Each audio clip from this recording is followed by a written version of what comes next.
Buenos días, hermanos, hermanas, amigos y amigas. En esta tarde, gracias al hermano Benjamín por la presentación. Como él nos presentó el tema dentro de la línea ¿qué quiso decir Jesús? El tema de esta mañana es: hoy estarás conmigo en el paraíso. ¿A dónde fue el ladrón de la cruz? Gracias. Y esta cita la encontramos en Lucas capítulo 23. Vamos eh, afortunadamente, hoy mismo por la mañana vimos el relato de la crucifixión de Jesús, lo cual refrescó un poco la mente de cómo fue ese momento, aparte de las palabras de exhortación. Pero vamos a leer solo para conocer el contexto de dónde tomamos bueno, a dónde vemos esta cita. Lucas capítulo 23, versículo del 38 en adelante, vamos a leer solo unos pocos versículos. Dice: había también sobre él un título escrito en letras griegas, latinas y hebreas: este es el rey de los judíos. Y uno de los malhechores que estaban colgados le injuriaba diciendo: si tú eres el Cristo, sálvate a ti mismo y a nosotros. Respondiendo el otro, le reprendió diciendo: ¿ni aun temes tú a Dios, estando en la misma condenación? Nosotros a la verdad justamente padecemos, porque recibimos lo que merecieron nuestros hechos, mas este ningún mal hizo. Y dijo a Jesús: acuérdate de mí cuando vengas en tu reino. Entonces Jesús le dijo: de cierto te digo que hoy estarás conmigo en el paraíso.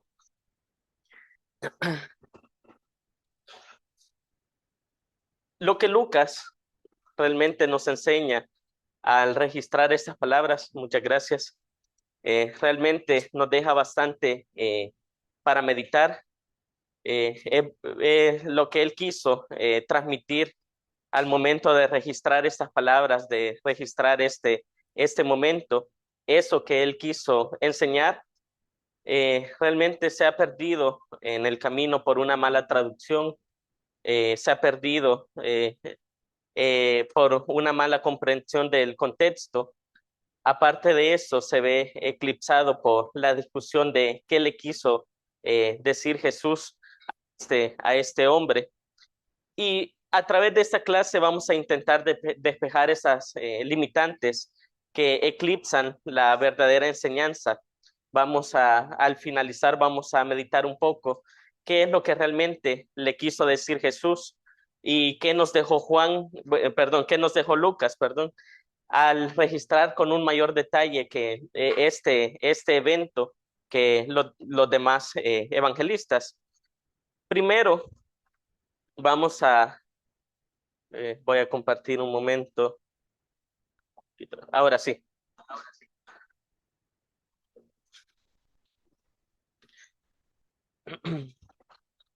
Primeramente, vamos a ver que las traducciones actuales están inclinadas a una idea de la recompensa inmediata.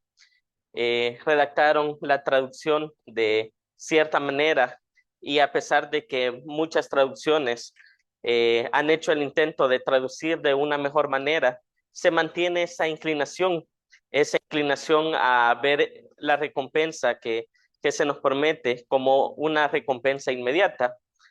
Eh, es por esa razón que veremos el primer factor eh, al estudiar este mensaje. Lo primero que podemos ver, el primer factor que podemos ver, es irnos al griego, idioma en el que fue escrito estos pasajes. Y primero que podemos pensar, bueno, que podemos estudiar, es que el griego no se puntuaba. Se escribía de corrido, sin comas, sin puntos, sin guiones. Esos signos que ahora son tan comunes en el griego no se utilizaban. Podríamos ver palabra por palabra del griego, pero ya simplificado, ya en nuestro castellano. vemos sin puntos lo que estamos viendo en la pantalla. Dice, entonces Jesús le dijo, de cierto te digo que hoy estarás conmigo en el paraíso, sin puntos, sin comas, limpio. Pero todavía tenemos un detalle dentro de esta traducción. La palabra, o la conexión, la conjunción que está entre digo y hoy no existe en el texto original. Fue agregado para tratar de darle un sentido a la oración, pero ya que nos estamos siguiendo al texto original, lo vamos a quitar. Entonces dice, entonces Jesús le dijo, de cierto te digo, hoy estarás conmigo en el paraíso. Aún al momento de leerlo, para nosotros es un poco complicado leerlo de corrido, plano, sin esas pausas que normalmente solemos hacer, pero en la traducción diría, entonces Jesús le dijo, de cierto te digo, hoy estarás conmigo en el paraíso. Aún viendo este punto, para no quedaría completamente claro cuál fue la intención de Jesús al decir estas palabras al momento que se las dijo a este hombre. Pero primero vamos a recordar qué dice la Escritura acerca de la muerte. Tanto Jesús como este hombre están a punto de morir. Y vamos a recordar qué dice la Escritura a través bueno, hay tantas citas que podríamos ver. He elegido unas cuantas que vamos a ver en esta sección de este estudio. Y la primera la encontramos en Eclesiastés capítulo 9.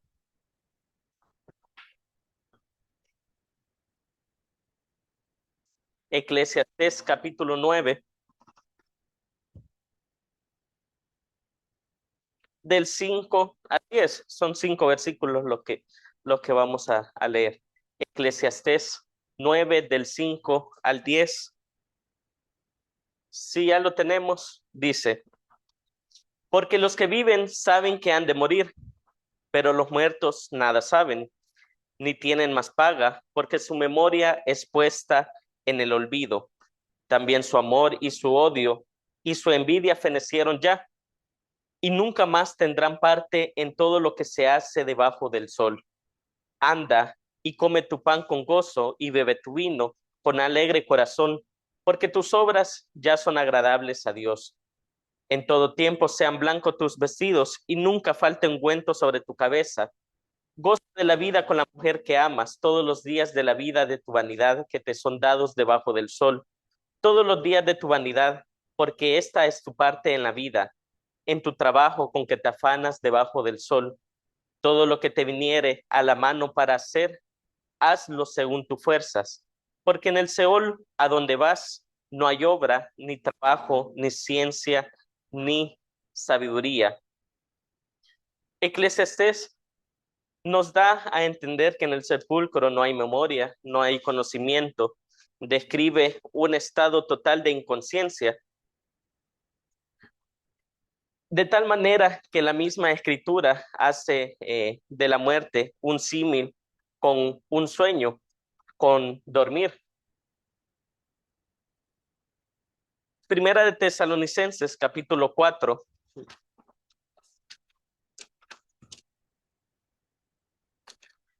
Primera de Tesalonicenses,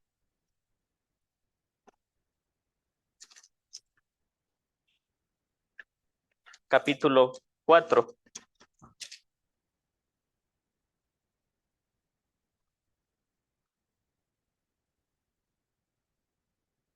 Y es una cita que elegí, no porque a través de la escritura vemos numerosas veces cuando a fallecer se le llama dormir. Primera de Tesalonicenses capítulo 13 dice, tampoco queremos, hermanos, que ignoréis acerca de los que duermen, para que no caáis como los otros que no tienen esperanza. El escritor de Tesalonicenses, Pablo, usa la palabra durmieron. ¿Por qué utiliza la escritura esta símil al momento de hablar acerca de la muerte? Cuando alguien duerme profundamente, no sabe lo que sucede a su alrededor, no sentimos, no tenemos sentimientos, no sentimos el pasar del tiempo, no recordamos nada. Esa similitud usan los escritores para describir la muerte, pero en especial la muerte de los hombres de fe. Y en Primera de Corintios, capítulo 15, un poco más atrás, Primera de Corintios, capítulo 15, versículo del 16 al 18.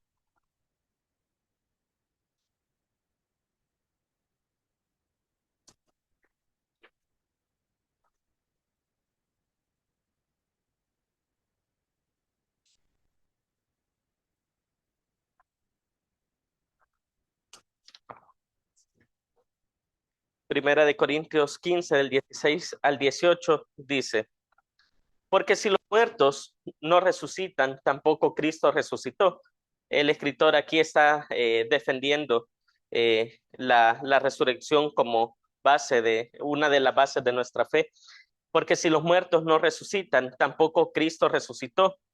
Y si Cristo no resucitó, vuestra fe es vana, aún estáis en vuestros pecados. Entonces, también los que durmieron en Cristo perecieron. El versículo 18 habla de que si esta fe, si esta esperanza de la resurrección fuera vana, los que durmieron perecieron.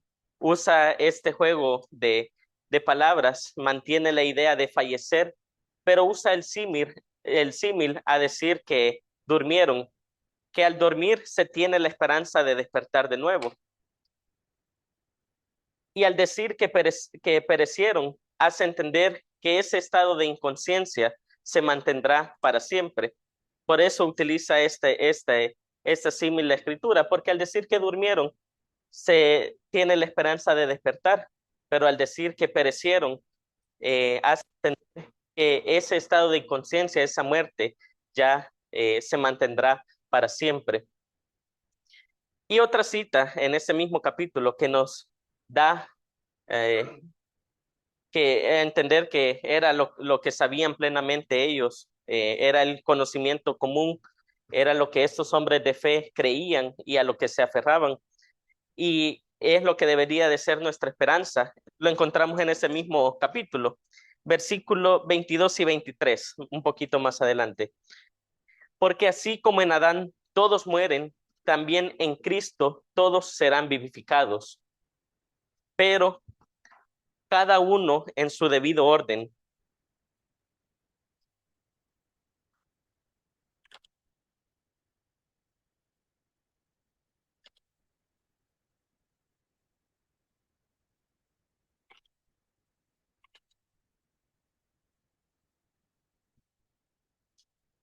Cada uno en su debido orden.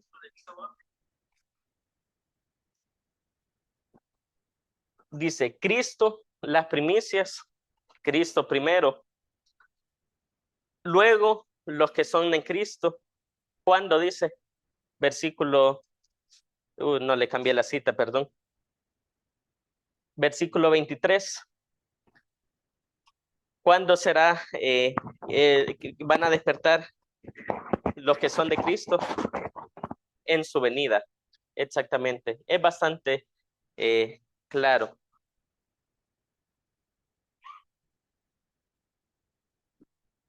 Eso no era un secreto para todos ellos. Era la esperanza de todos. ¿Qué era lo que no sabían? Lo que no sabían era cuándo sería este día postrero, cuándo sería esta venida. Veamos Juan capítulo 11.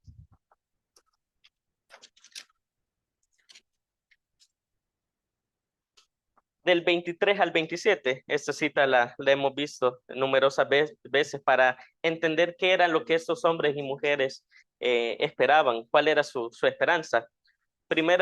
Juan, perdón, 11, versículo del 23 al 27, dice, con la muerte de Lázaro, perdón, Marta estaba con Jesús y Jesús le dijo, versículo 23, Jesús le dijo, tu hermano resucitará. Marta le dijo, yo sé que resucitará en la resurrección en el día postrero. Le dijo Jesús, yo soy la resurrección y la vida. El que cree en mí, aunque esté muerto, vivirá. Y todo aquel que vive y cree en mí, no morirá eternamente. ¿Crees esto? Le dijo, sí, Señor, yo he creído que tú eres el Cristo, el Hijo de Dios que has venido al mundo. ¿Qué era lo que esperaba Marta? Que su hermano resucitara. ¿Cuándo? En el día postrero. Y Jesús, lejos de corregirla, le confirma y le dice, aunque esté muerto, ¿qué palabra utiliza? Vivirá en tiempo futuro. Aunque esté muerto, en tiempo futuro vivirá. Y todo aquel que vive y crea en mí, no morirá. No dice no morirá, dice no morirá eternamente. No le está diciendo que no va a morir, sí va a morir, pero esa muerte no será eterna. Volvemos a la esperanza original, la resurrección, y aunque Lázaro en ese momento Jesús lo resucitó, ellos mantenían esa esperanza, que la resurrección que ellos anhelaban era la resurrección del día postrero para acabar con la muerte eterna.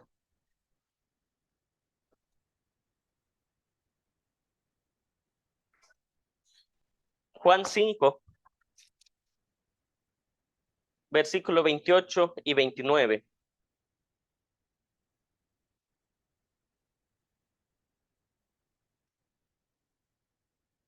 Juan 5, versículo 28 y 29. Palabras dichas.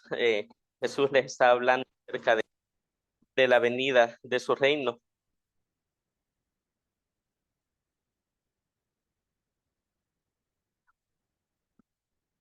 Juan 5, versículo 28 y 29 dice, no os maravilléis de esto, porque vendrá hora cuando todos los que están en los sepulcros oirán su voz, y los que hicieron lo bueno saldrán a resurrección de vida, mas los que hicieron lo malo a resurrección de condenación. Ese momento, ese día postrero del que estos hombres tenían la esperanza, es el mismo que Jesús les predicaba. Va a llegar ese momento en que escucharán su voz y sucederá la resurrección, saldrán a resurrección. Entonces, ¿por qué si todos los hombres sabían esto? ¿Por qué el mismo Jesús predicaba esa resurrección en el día postrero? Y el mismo malhechor, al momento de pedirle en el versículo 42, le dice, acuérdate de mí cuando vengas en tu reino. ¿Por qué Jesús le hubiera dicho eso? ¿Por qué Jesús le hubiera dicho lo que aparenta decir en el versículo 43? Aparte de que otra limitante para la idea de una recompensa inmediata y que Jesús le hubiera prometido que en ese mismo momento iban a estar juntos, tenía otra limitante, ya que Jesús estuvo 3 días en el sepulcro, 40 días con sus discípulos después de la resurrección, evitando así que él hubiera cumplido semejante promesa, alguna promesa parecida a la que aparenta en esa cita con esa combinación de palabras o traducción. Y el problema es bastante sencillo, la forma en que hablaban en esa época. El desierto, te digo, era una forma común de hablar para alguien que tenía autoridad, para alguien que podía asegurar que algo iba a suceder. Jesús hablaba con esa autoridad con sus discípulos.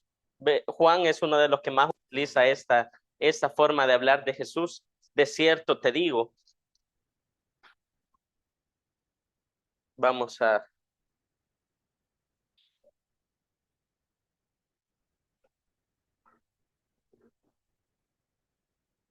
Y aquí podemos ver,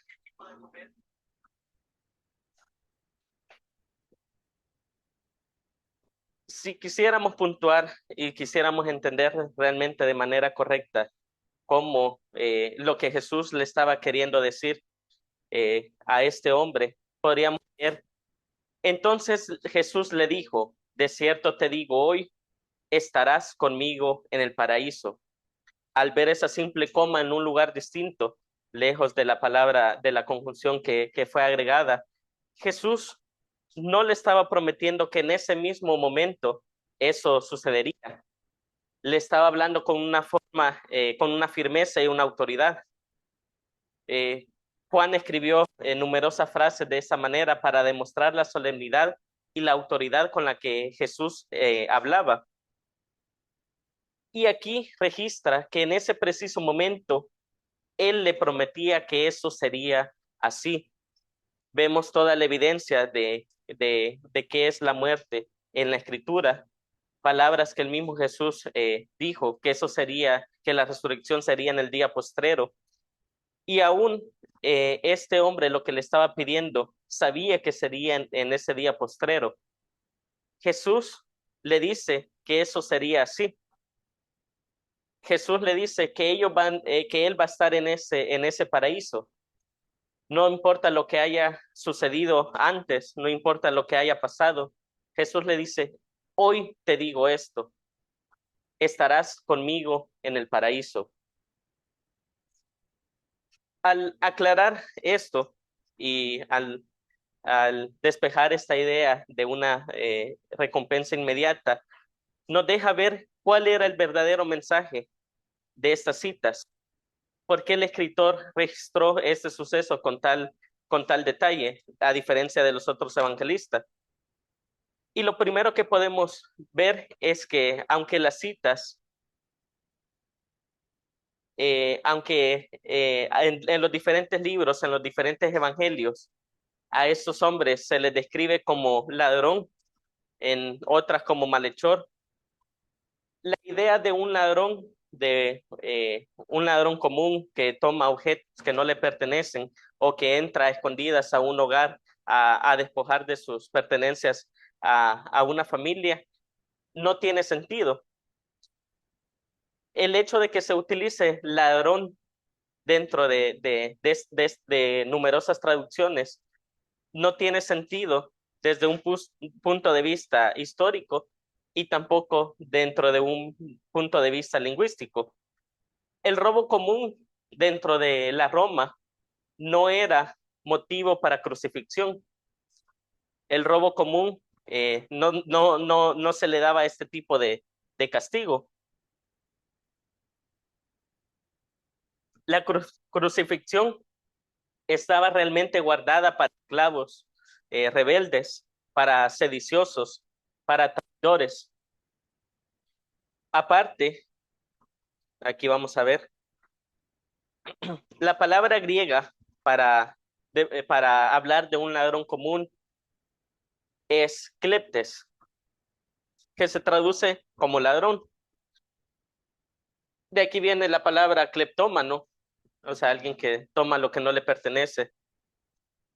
Y tenemos citas, como por ejemplo, Primera de Tesalonicenses 5:2. Si quieren, búsquenla, pero aquí vemos la porción en la que aparece. Dice, el día del Señor así vendrá así como ladrón en la noche.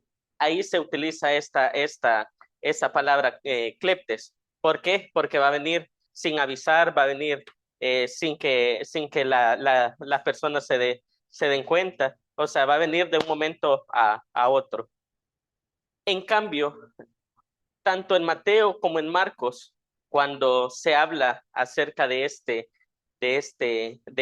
personas que fueron crucificadas con Jesús, utiliza la palabra lestes, que aunque superficialmente también se podría traducir como ladrón, realmente su significado es un bandido un insurgente o un rebelde.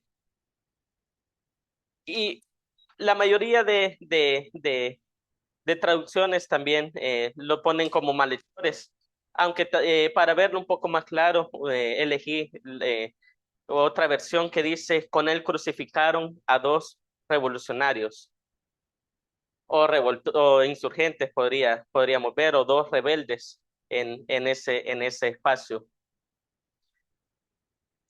En cambio, Lucas, que es la cita que hemos estado viendo, utiliza una palabra más superficial, eh, una palabra más general para describir a alguien que cometía un delito y utiliza la palabra cacourgos, que simplemente significa malhechor o criminal.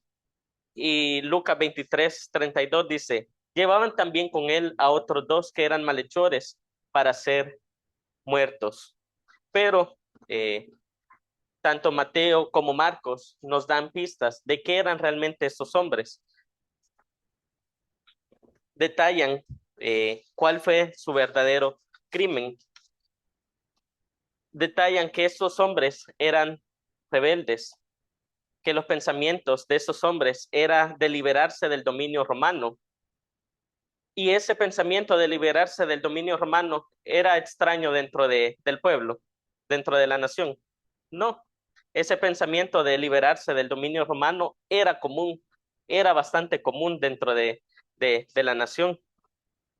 La gran mayoría del pueblo no estaba contento y deseaban más que nunca un libertador.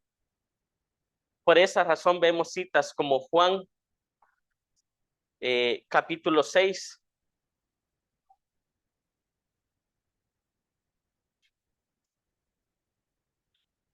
Vemos citas como Juan capítulo 6, versículo 15.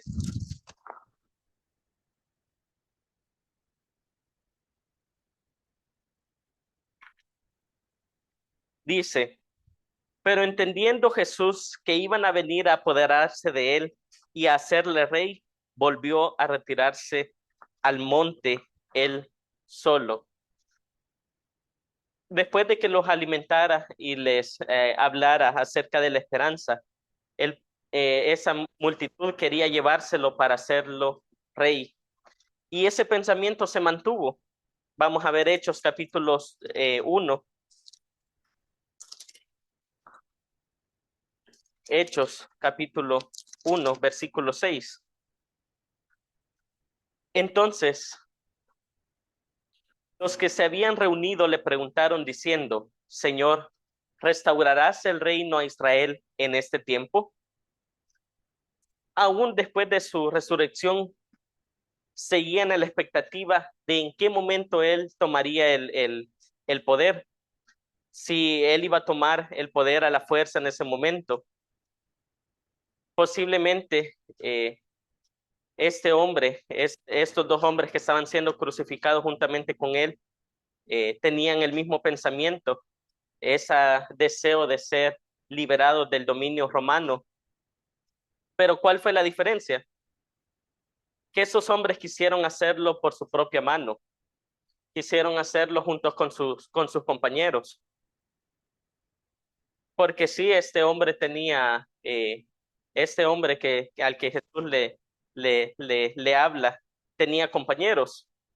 El más obvio, el más claro dentro de esta anécdota, dentro de este registro, perdón, es el que estaba al otro lado de Jesús, el que se burlaba. Pero el otro posible compañero lo registra Marcos, Marcos capítulo 15.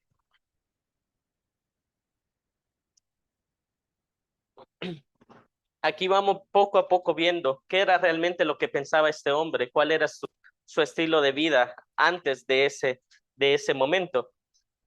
Marcos capítulo 15, versículo del 6 al 8.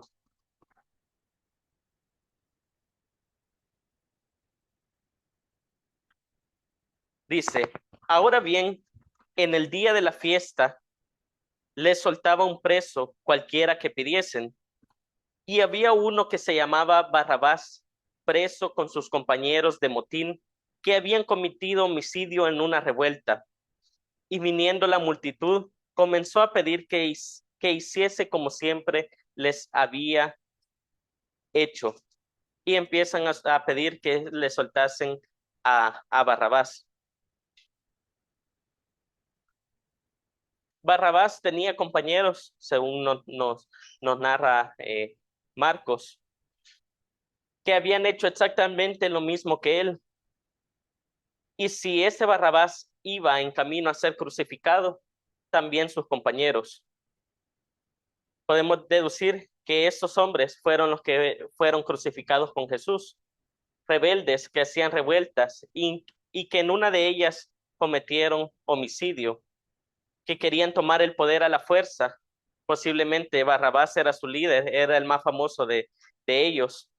Posiblemente ellos confiaban en él, en Barrabás. Pero ¿qué sucedió? ¿Qué, qué sucedió? Ese líder que posiblemente le prometía libertad a través de la fuerza, los abandonó. No estuvo dispuesto a cambiar de lugar por ninguno de sus compañeros. Vemos aquí a un hombre que huyó dejando a sus compañeros a su suerte. Y en cambio vemos a otro hombre que por amor a todos, sin ser culpable, aceptó morir en la cruz. Vemos también todos los que pasaban alrededor, el pensamiento común del pueblo. Todos le decían lo mismo: si eres el Cristo, sálvate y sálvanos. El mismo malhechor le repetía tenía ese mismo pensamiento. El Cristo debía salvarlos. ¿Saben qué? Aún hoy en día se mantiene ese pensamiento. El Cristo debe salvarnos, pero no de una manera humilde, sino exigiendo esa salvación.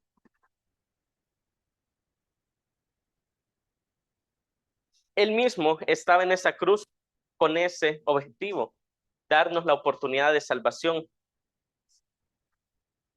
Pero fue la actitud de ese malhechor lo que le permitió hacer efectiva esa salvación en su persona.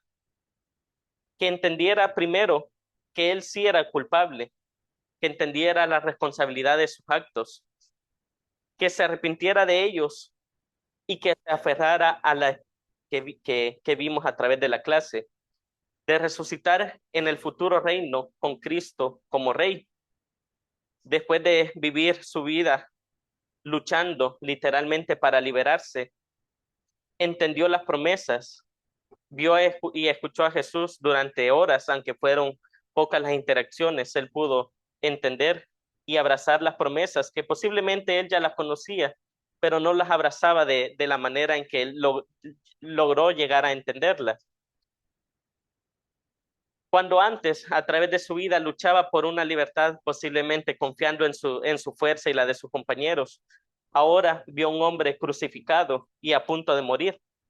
Y aún así logró reconocerle como el futuro rey. Y este es un caso excepcional y único. Murió juntamente con él de manera figurada y de manera eh, literal en ese momento. Jesús en ese momento le confirma que él estará con él en ese jardín al venir su reino, al establecerse su reino.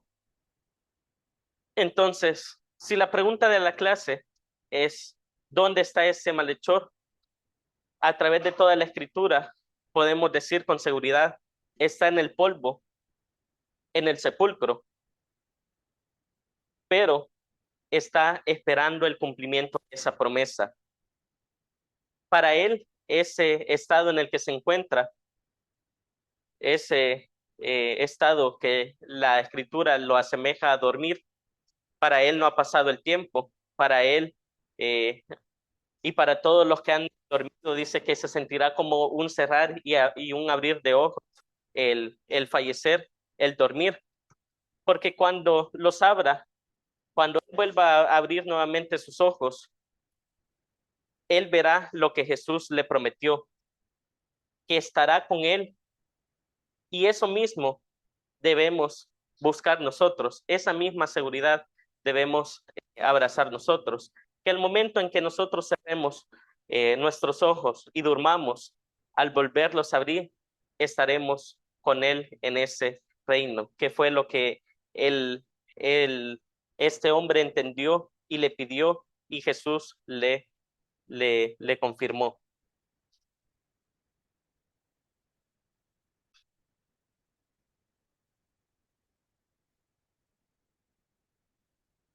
Y este debe ser nuestro deseo, nuestro anhelo, nuestra esperanza.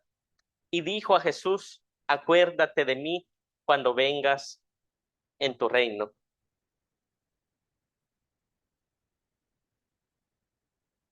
No sé si tienen algún comentario, alguna pregunta acerca de este tema. Lo único que había que armonizar ahí algunas cosas que los relatos que nos da Lucas, Marcos, ¿no? Marcos, ¿verdad? Que nos dice que los dos que iban con él, eh, le injuriaban, dice. Sí, al inicio le Los, injuriaban. los dos le injuriaban. Y ella dice que uno le injurió, nada más, ¿va? Entonces todo eso le digo, hay que armonizarlo leyendo los relatos, porque acordémonos que cada evangelista nos da relatos diferentes, en épocas diferentes, porque también está, o sea, estos son crucificados a la hora tercera, es llegando y lo crucifican. Entonces vienen, reparten los vestidos de él, suceden varias cosas ahí a la hora tercera. Y luego dice ya el otro evangelista, entonces, esa palabra entonces es bien importante estudiarla, ¿va? Que son, no es de un evento inmediato, sino que son de eventos posteriores. Exactamente. Entonces ahí la impresión de que luego fue que llevaron a otros dos, ¿verdad? Entonces el panorama que se ve cuando estudiamos este tema, viendo esto, pues, entonces se nos da la impresión de ver dos crucificados a cada lado. Solo así podemos armonizar la palabra, Sí, ¿verdad? exactamente. Incluso Y cuando y Juan que tienen dice, interacción entre tres. sí, Ajá. entonces cuando Juan dice, va, que quebraron las piernas al primero y le quebraron las piernas al segundo, Juan nos dice y nos confirma lo que parece lo que Marcos dice, que fue crucificado uno a la izquierda y el otro a la derecha. Va. Exactamente. Desde allí tenemos que fue, y Jesús en medio, dice, va, está claro. Entonces dice Juan que le quebraron las piernas al primero y después al otro que había sido crucificado con él, que fue crucificado en el momento que quedó a la no sé, Sí, a la izquierda, a la derecha. el orden que Ajá. Juan daba, si empezaron de aquí para allá, de derecha a izquierda o de izquierda a derecha, porque es que le quedaron la al primero y al otro que había sido crucificado con él, dice va. O Exactamente. sea, que le quedaron a uno y al otro, tiene que quedar con él. Cuando pasaron por él y lo vieron, ya no le quedaron las piernas. Entonces, los otros dos que estaban aquí, ¿verdad? Porque aquí vemos tres, le quiebran las piernas al primero y al otro, oiga, que había sido crucificado con él, ¿por qué dice que había sido, por qué no dice solo al otro? Dice que había sido crucificado, porque ellos fueron crucificados en el momento con él, ¿verdad? Entonces, después de todos los eventos, da la impresión de que llevan a otros, porque así dice, entonces llevaron a otros, ¿no? Para ser crucificados, ¿va? Y los crucificaron, claro, siempre, uno a la izquierda y el otro a la derecha, ¿va? Yo digo esto porque para armonizar la escritura, porque para no dejar ahí portillos, ¿va? De personas que vienen y dicen que la Biblia se contradice. No se contradice. Lo que pasa es que es de nosotros, pues, buscar esas llaves, pues, para cuando esté una cerradura aquí, buscar esas llaves para poder abrir y armonizar la escritura. Eso es lo Exactamente. importante. Como nosotros, como estudiantes de la Biblia, tenemos que tener ese cuidado de armonizar la escritura. ¿Ya? Entonces, solo en esa forma la podemos armonizar. Con un relato así, viendo, comparando Sí, sí, tenemos que tener el los relato relatos, de las Marcos, traducciones. Ujú. con el de Marcos y Lucas, con el de Mateo. Hay diferencia de los dos relatos. No son eventos, no son los mismos eventos, pues, sino que son eventos diferentes. Eso es lo que quería poner. No, sí, la crucifixión es una misma, lo que no sabemos en qué orden los crucificaron, en qué orden, bueno, lo pusieron, pero sí dicen que fue uno a cada lado y que eran tres. Ahora lo Ajá. que Jesús le dice al personaje es una promesa de vida eterna. Sí, sí, Una sí, promesa de vida eterna. simple. Le estaba asegurando de que iba a vivir eternamente y que iba a resucitar. No le estaba diciendo que iba a ser en ese preciso momento. Ajá, exactamente. Muchas gracias por el comentario y por extender un poco más lo que tenemos que ver al ver estos relatos, que sí no lo podemos estudiar cada uno por separado, sino que es un mismo relato que tenemos que armonizar como nos comentaba. Andrea, creo que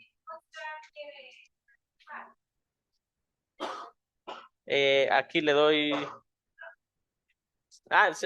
Sí, puede hablar. Adelante.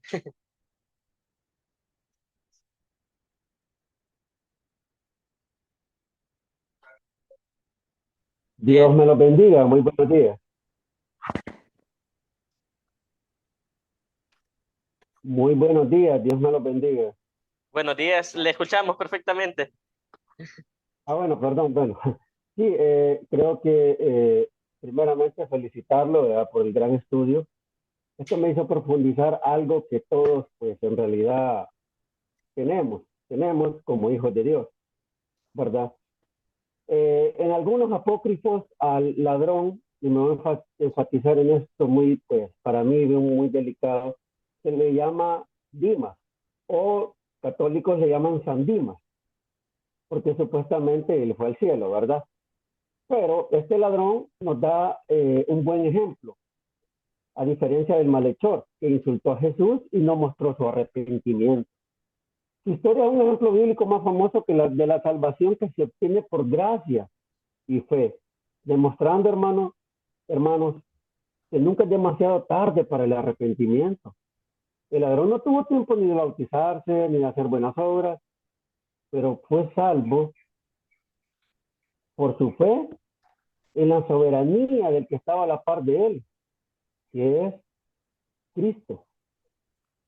Tenemos nosotros todos los días, algunos, bueno, me voy a poner yo, de arrepentirme, todos los días, y eso es lo que está detrás de todo esto. Hay una salvación por la cual todos nosotros estamos estudiando, amando a nuestro Padre Celestial. Y esa salvación, en los tres evangelios que resaltan este acontecimiento, dejan pequeño, pero con este gran efecto grande, el arrepentimiento.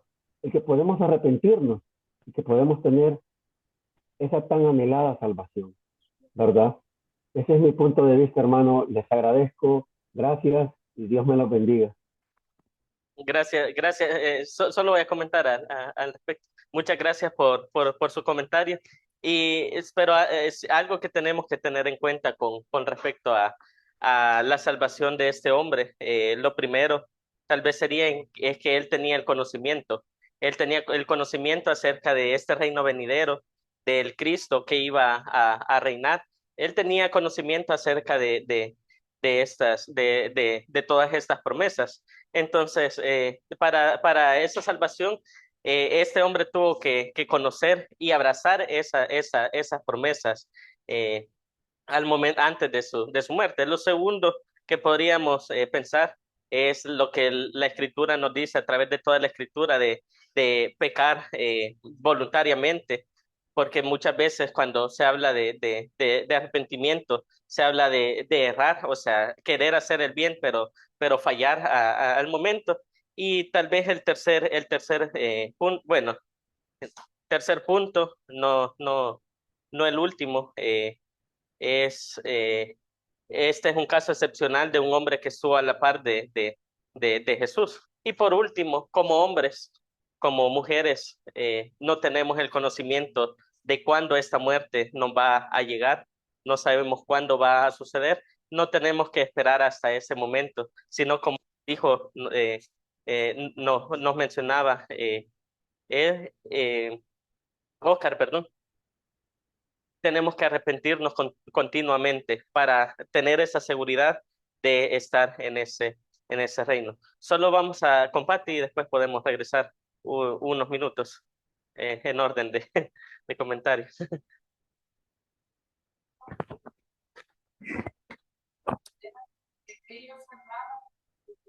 En Deuteronomio 4:26 dice, te declaro hoy que pone testigo a los cielos y cuando eso es algo contra la idolatría, que en Deuteronomio 4:26, pero es bien importante que la señal que dio el Señor Jesús acerca de Jonás, ¿verdad? Que de 3 días iba a estar esa señal.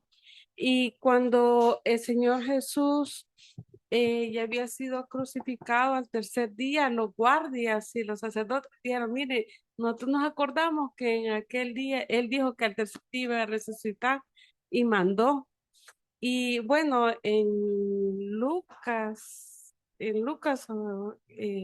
ya permítanme, dice cuando María le quiere tocar al tercer día, después de haber resucitado, le dice, no me toques porque no he subido al Padre. Ah, Ajá, un buen punto. entonces O es sea, como varias cosas ajá, que... no está dentro del pensamiento. Jesús no había. Ajá, entonces no estaba como en ese momento que Por eso murió, les ¿verdad? comentaba los 3 días en el sepulcro, y más los Ajá, 40 días con los discípulos, sí, esa promesa que sí. la gente cree ver no se hubiera podido cumplir de esa Ajá, forma. dice, en Juan 20:17 dice eso que cuando dice, y Jesús le dijo, no me toques porque aún no he subido a mi Padre,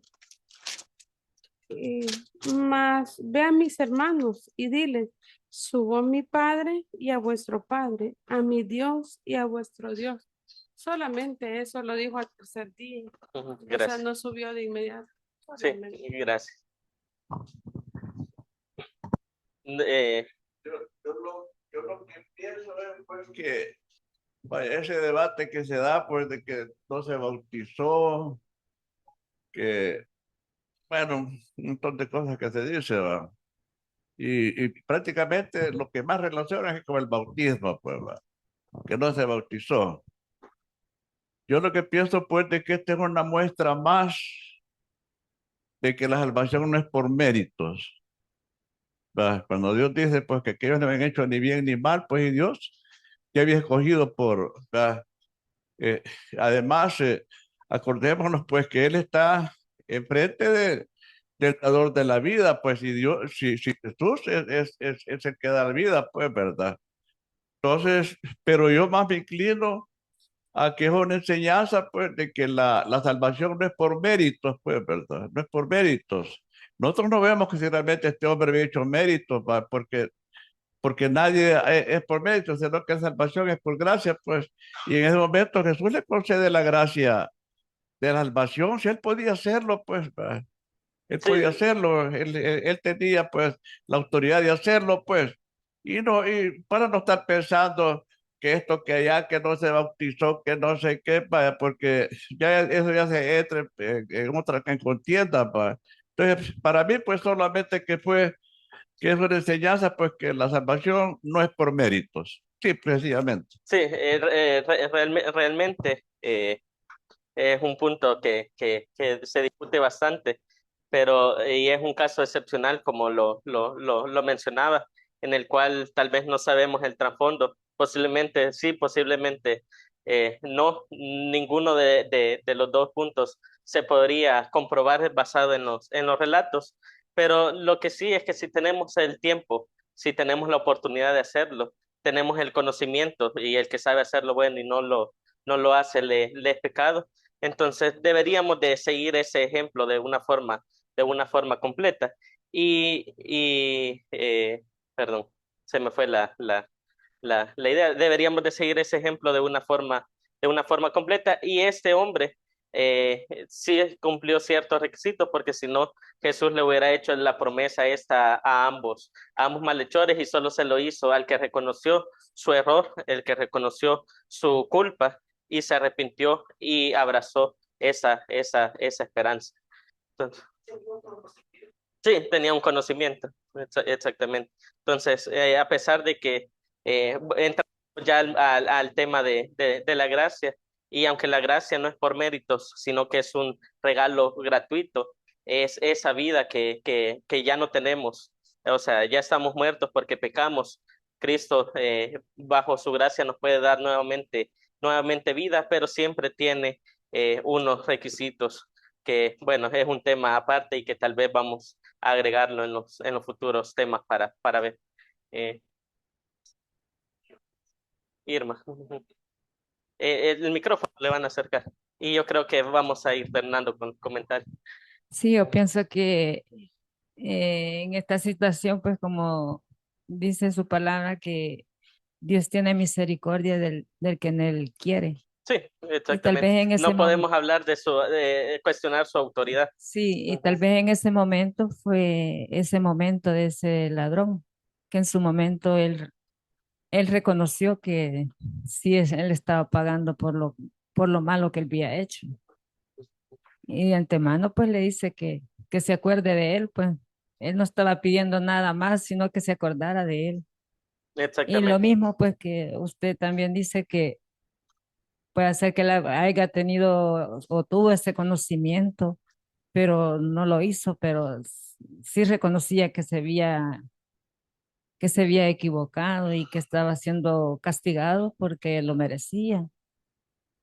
Y como dice, no es por otra cosa, sino en el momento en que Dios obra en esta persona, en que le da esa oportunidad y no esperar, como usted dice, hasta el último momento. Por ejemplo, en nosotros, Sí, no tenemos que esperar hasta el último momento si tenemos que hacer las cosas correctas ante los ojos de Dios. Y no hasta que estemos en un punto que ya no lo podamos hacer o no podamos tener esa oportunidad y quedemos ahí sin poder hacer nada. sí, más que todo, también no sabemos cuándo va a suceder ese momento, y puede ser en un instante que no tengamos tiempo para absolutamente nada. Así que busquémosle cuando pueda ser hallado. Muchas gracias.